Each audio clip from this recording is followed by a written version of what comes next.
along the similar line, we use the transgenic mice that overexpress interleukin-1 receptor antagonist. It's a soluble molecule which specifically binds to the receptor, to the IL-1 receptor, and it does not activate it, but prevents the IL-1 from binding and activating the cell. So this, again, is a neutralizing protein, and this was a transgenic mice. And what we see here is that, again, we had less, this is the water content, edema formation was significantly reduced in the IL-1 receptor antagonist overexpressing mice. So to summarize this part of the inflammation, we see that the pro-inflammatory cytokines, which are rapidly upregulated after injury, are detrimental, and if we inhibit in the early phase, inhibition of their activity in the early phase is beneficial. However, at the later phase, we do need them, and the brain tries to manipulate the levels, and probably the binding protein and the receptor antagonist similarly goes for the IL-18, which I did not mention here, but we also did this type of work. We found that there is the binding protein that tries to modulate the inflammatory response. Excitotoxicity is one of course, of the very early events that happens after trauma, and the importance of timing is what I want to speak about. Everybody knows that glutamate toxicity is bad, and everybody in the field is aware of 15 years of clinical trials and billions of dollars that went down the drain. Maybe we'll understand now why. None of the clinical trials with NMDA antagonist was success. So what we see here is that many activities of glutamate. Cell death after injury is only one of them, and very specific one, and with very limited time frame. Glutamate is involved with development and cell proliferation and the differentiation, etc. It's involved in many of the sensory, motor, cognitive, mood, all kinds of brain activity. And it's also a major player in the cell death, but as I said, in a very, very specific and confined time frame. So the excessive release of glutamate is implicated in the excitotoxicity, neuronal death following ischemia as well, and trauma. And it has long been thought that hyperactivation of NMDA receptor is underlying the neurological decline after trauma. Therefore, numerous studies showed that, basic studies, that NMDA receptor antagonists improve functional outcome in animal models. But when the translation was made into the clinic, all clinical trials failed. So let's see what happened, why there is such a colossal failure on the translation from basic to clinic. This is a summary that we did, we just published it in a book this year. Summary of all most of the experimental trials with NMDA. Of course, you can't follow it. Also, I'll show you what to focus on. Time for treatment. Minus 15, let me see. This is pre-treatment. This is 30 minutes post-treatment. Pre-treatment and 15 minutes post. 1 hour, 15 minutes, 15 minutes. What I want to say here, that all the basic studies were, the NMDA antagonists were given very early after trauma.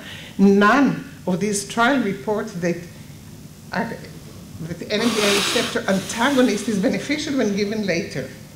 See what happened with the clinical trial.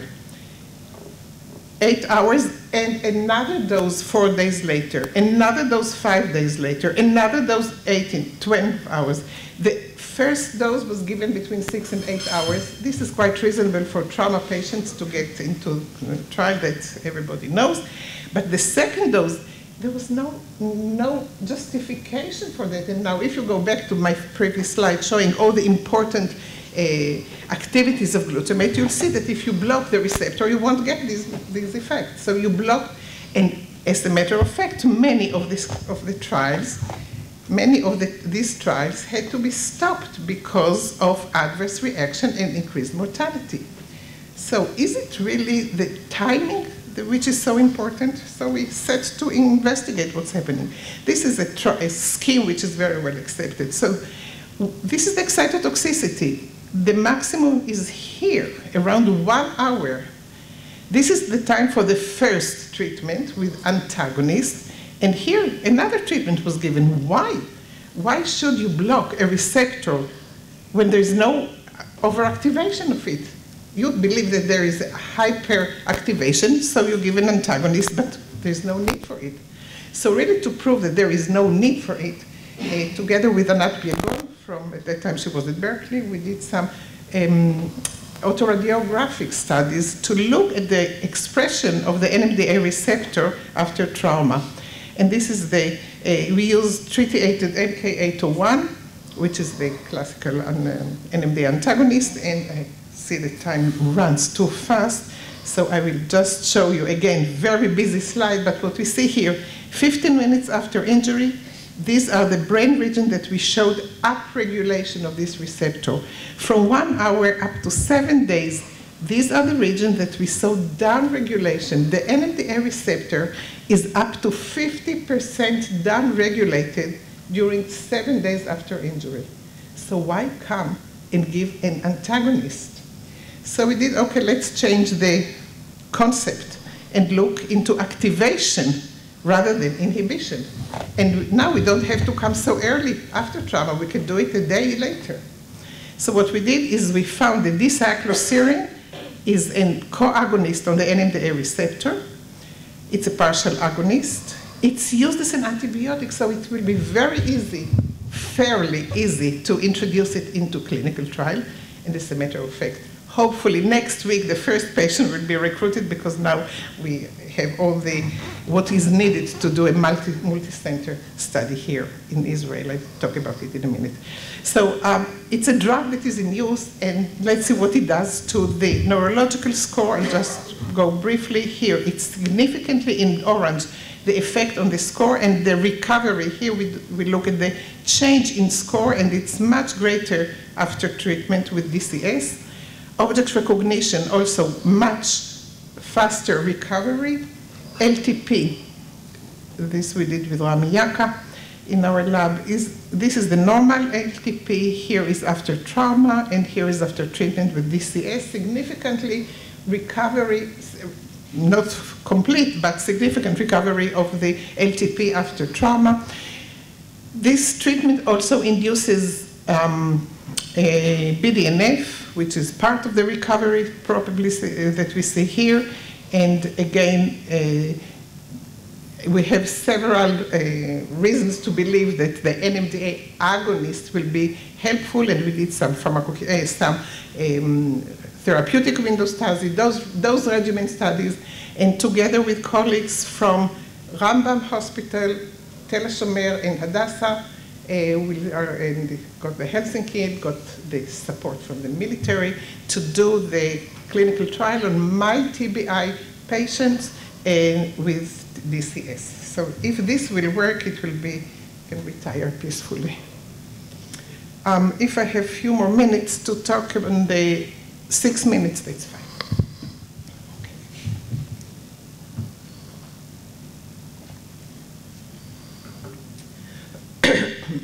Okay, the endocannabinoid is fairly a new, these are new players in the scene, and they are the more we study and the more we learn about them, the more we see how, what a complex system it is, and what a probably wonderful tool it is, both for research and hopefully for therapy. Okay, cannabinoids and head injury, brain injury. I will not go into the story of the cannabinoids research that started here in Israel in the 60s when Professor Meshulam identified the chemical nature of the active compound in the cannabis plant. It took the same Professor Meshulam another 25 years to identify the brain component that acts like the cannabinoids, and they got the general name endocannabinoids, and there are two major endocannabinoids in the brain. As you see, they are both derivatives of arachidonic acid and 2-arachidonyl glycerol arachidonoyl ethanolamide. This is anandamide, the first one to be discovered. This is the second one to be discovered. This is much more abundant, maybe 100 times more abundant in the brain. And this is a newcomer into the field, arachidonoyl serine. Now, it's the same arachidonic acid. Here, it's bound to serine, to amino acid. And we call this as FA, fatty acid amino acid complex. These molecules act, they are not neurotransmitters. They are not stored and released, but they are synthesized on demand. And what is the demand? The demand is calcium. Increase the calcium level in the postsynaptic membrane, activate the synthesizing enzymes, release into the presynaptic cleft, retrograde activity on the CB1 receptor, which is presynaptic GI coupled receptor, namely inhibitory, and this inhibits the release of glutamate or other transmitters. So this is part of its mechanisms as a neuroprotective agent by inhibition of the release of glutamate. And there are transporters which swallow them back and for degradation. So these molecules act upon several receptors, CB2, CB1, and another, the TRAP, the TRP channels, and they do a lot of activities, and what we are interested in is the neuroprotection. So here is just a brief summary of what we found. There is significant increase in 2-AG after trauma. When 2-AG was given exogenously, it improves. And this bell-shaped dose response is very, very typical to many natural products. It improved the functional recovery, and here is a list of other stuff that I will not elaborate on. Motor deficits, BBB disruption, edema formation, hippocampal cell loss, activation of NF-kappa B, inflammatory cytokines. It all was inhibited by this 2-AG. I will not elaborate on here. When we looked into the pathways, how does it do it? What is the mechanism of neuroprotection? So we looked into phospho-AKT, BCL-X-long, and caspase 3. We were able to show that there is an increase in phospho-AKT, which is pro-survival signal. It increase in BCL-X-long, which is anti-apoptotic, and here is caspase 3 itself. So all these really point to a neuroprotective and pro-survival effect of the drug. Two more sentences, maybe. Your time. Okay. Recently, the endocannabinoids were also implicated in neurogenesis, in activation, and the proliferation, migration, differentiation of neuroprogenitor, and the receptors were found on neuronal progenitor cells. Here are neurospheres which express CB1 and express the synthesizing and degrading enzymes. And here we see how anandamide and 2-AG affect increase of calcium ionophore, exposure to calcium ionophore, and increase the internal signal of calcium, increase the level of anandamide and 2-AG in this neurosphere. So these neurospheres are responsive to this family of members. And here we have the arachidonoyl serine, RAS, the new player that I mentioned before, exposed to neural progenitor cells, and you see how this is the increase in number and size and migration. And the effect was abolished by CB antagonists. So this is just the beginning. We are in the beginning of this. This is a new road that we are now taking, both in trauma and in stroke, to see how these molecules can activate the endogenous neural progenitor cells and hopefully be part of the repertoire to protect the brain. Here is also the migration that I mentioned, and to summarize this part very briefly, the endocannabinoids are upregulated after trauma. When given exogenously, they improve functional recovery, reduce infarct volume and neuronal loss, increase survival signals, and reduce apoptosis. And in the neural progenitor cells, we also saw that they increase the number of the cells, increase the size of the sphere, and the migration. And so if you go back to this scheme that I showed in the beginning, excitatory amino acid release is part of the detrimental effect. It activates calcium, which is the killer. This is the toxicity. However, the same calcium which brings about the destruction of the cell also activate the production on demand, and this is the demand of the endocannabinoid, which affects